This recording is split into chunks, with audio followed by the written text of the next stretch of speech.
चलिए अब चर्चा को आगे बढ़ाते हैं। कुंडली में शनि संग आखिर वो कौन से ग्रह हैं जिनकी युति आपकी शादी में देरी करवाती है, मन चाहे जीवन साथी से महरूम रखती है और शादीशुदा जिंदगी में खलल डालती है? तो कौन से वो ग्रह हैं, आइए जानते हैं पंडित जी से। पंडित जी बताइए, शनि संग कौन से ग्रहों की युति है जो तमाम परेशानी हमारी वैवाहिक जिंदगी में डाल रही है?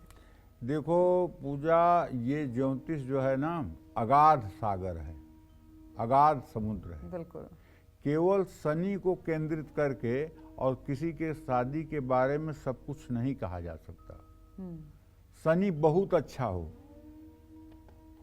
लेकिन अगर शुक्र अस्त हो तो क्या उसका विवाह हो जाएगा?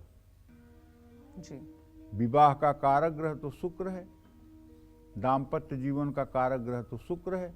अगर शुक्र अस्त है, पीड़ित है, तो क्या उसका विवाह चल जाएगा?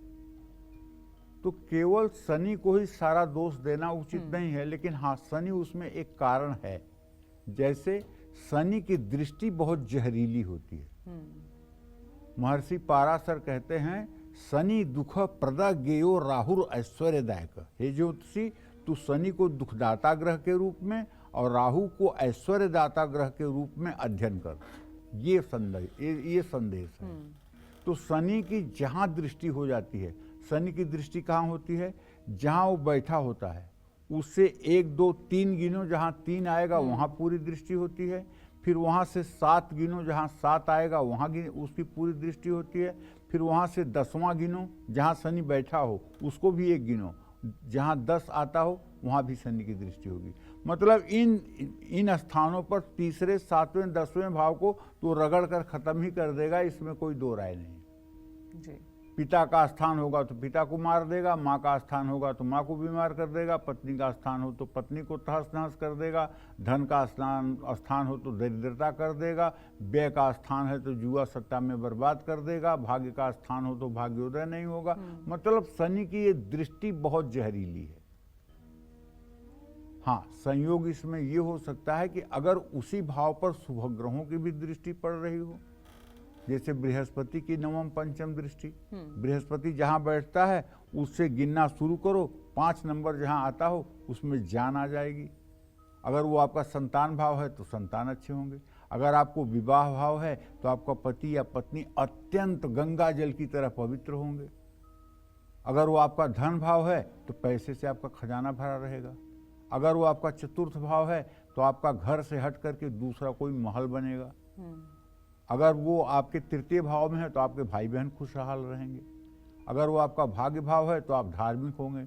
अगर वो आपका पंचम भाव है तो आप बहुत ही मतलब कि आस्तिक होंगे, भगवान विष्णु के भक्त होंगे। तो इस तरह से ग्रहों की दृष्टि का बहुत बड़ा महत्व है। कुंडली के 7वें भाव में शनि राहु की युति हो तो शादी में देरी तो होती ही है। देरी हो जाए कोई बात नहीं, लेकिन शादी होने के बाद चलती भी नहीं है। और कुंडली के 7वें भाव में अगर शनि चंद्रमा के साथ हो जाए तो व्यक्ति अपने जीवन साथी से प्यार नहीं कर पाता है। कारण क्या है? ऐसा आदमी हर समय निगेटिव सोचता रहता है। चंद्रमा शनि का 20 योग अगर 7वें भाव में हो जाए तो ऐसा आदमी हर समय निगेटिव सोचता है। उसका कॉन्फिडेंस उसका साथ ही नहीं देता है। हर समय उसके चेहरे पर 12 बजा रहता है। प्यार करना ही नहीं जानता है।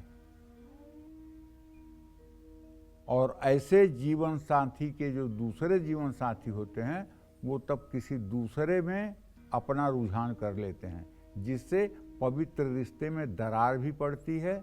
और एक प्रकार का आप ये भी मान लीजिए कि वो कार्य होता है जो अनैतिक होता है। किसी दूसरे के साथ प्यार में पड़कर अपना घर बर्बाद कर लेते हैं ऐसे लोग। ऐसे व्यक्ति को 30 की उम्र के बाद ही शादी करनी चाहिए। जिन लड़कियों की कुंडली में 7वें भाव में शनि हो उनकी शादी 32 या 39 साल के बीच ही हो पाती है। किसी स्थिति में तो विवाह 42 के बाद ही होता है। शनि, मंगल और केतु एक साथ अगर 7वें भाव में हो तो व्यक्ति विवेकहीन और पशु जैसा व्यवहार करने वाला होता है। शुक्र अगर शनि के साथ 7वें भाव में हो तो लड़के या लड़की का चरित्र ठीक नहीं होता है, क्योंकि शुक्र चरित्र का कारक है। इस बात को बहुत अच्छी तरह से जान लीजिए।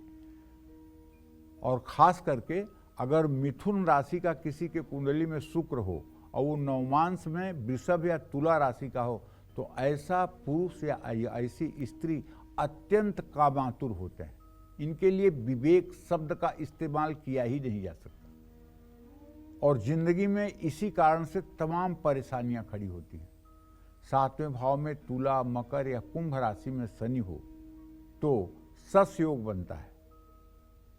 सस योग केवल 7वें भाव में नहीं बनता है, लग्न में भी बनता है, 4थे भाव में भी बनता है, 7वें में भी बनता है, 10वें में भी बनता है। अगर तुला, मकर या कुंभ राशि का शनि होगा तो सस योग बनेगा। सस योग का मतलब होता है कि ऐसे व्यक्ति की आयु जो होती है वो 70 साल से ज़्यादा होती है। ऐसे लोग मटक कर चलते हैं और ऐसे लोगों का जीवन खुशहाल होता है, जिससे व्यक्ति उच्च पद पर बैठता है लेकिन उस पर चरित्र दोष लगता है।